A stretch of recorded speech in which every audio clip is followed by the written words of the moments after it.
हमारे पास एक लेडी आई, कहती है कि नमन जी आपको जो ना एक ऐसी इन्वेस्टिगेशन करनी है जो आपने ऐसा सुनी नहीं होगी। मैंने कहा बताओ क्या इन्वेस्टिगेशन है।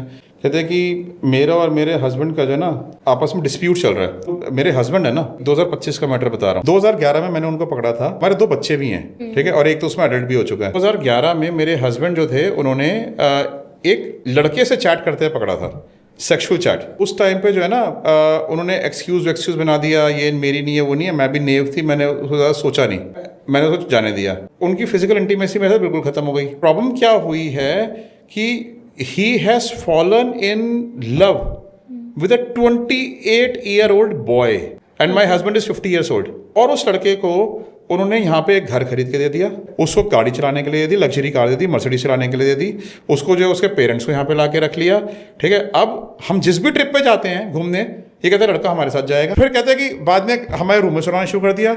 मैं, मेरे हस्बैंड और वो सेम रूम में सो रहे हैं। वो कहता है, मुझसे ओपनली कहता है मेरा इस लड़के का अफेयर है, मैं रखूंगा, ठीक है। अब तुम्हें भी इसका रिलेशनशिप बनाने पड़ेंगे, ठीक है, ताकि हम तीनों मिलके साथ में रह सकें। कहते हैं कि अब मेरे को, कहते हैं मैं उसका फिजिकल रिलेशनशिप बनाऊं उस लड़के के साथ, 28 साल के लड़के के साथ, और वो मेरे को हिट करता रहता है। कभी मेरे कॉफी पी ले चलो, कभी ये करो, कभी वो करो। नमन जी मुझे आप एक बात बताओ, कोई भी लेडी इस बात को एग्री कैसे कर लेगी?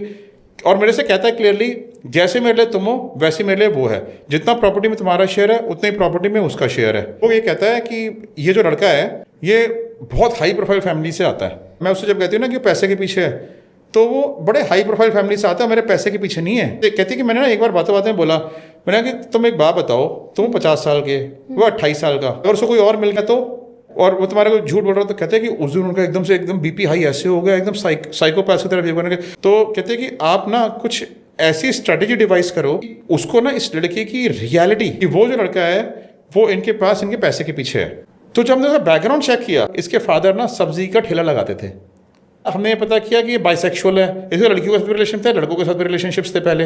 हमने कहा कि इसकी लाइफ में ना एक मेल अंडर कवर एजेंट को डालते हैं लड़के की लाइफ में। एक मेल मॉडल को सर्च किया, but he was straight person. उसने क्या किया, इस लड़के को इंस्टाग्राम पे कांटेक्ट किया, दोनों की आपस में चैटिंग वेटिंग शुरू हो गई, दोनों ने एक दूसरे को फॉलो करना शुरू कर दिया, मिलने के लिए बोला, दोनों की आपस में आमने सामने बैठ के बात हुई। इसने अपने आप को प्रोजेक्ट किया कि हाँ मैं भी गे हूँ। हमारा जो मेल अंडर कवर तो सारी बातें उसकी रिकॉर्ड कर रहा था। उसने उससे पूछा कि तुम्हारा कोई पार्टनर है क्या, तो उसने खुद ही बोल दिया यार एक बुढ़ा सा आदमी है मेरे पीछे पड़ा रहता है। इसने उसको ओपन ऑफर दिया हमारे अंडर कवर एजेंट के, let's go to a hotel together, spend some time together. इसने कहा कि चलो ठीक है हम इस होटल में मिलते हैं, ये वो।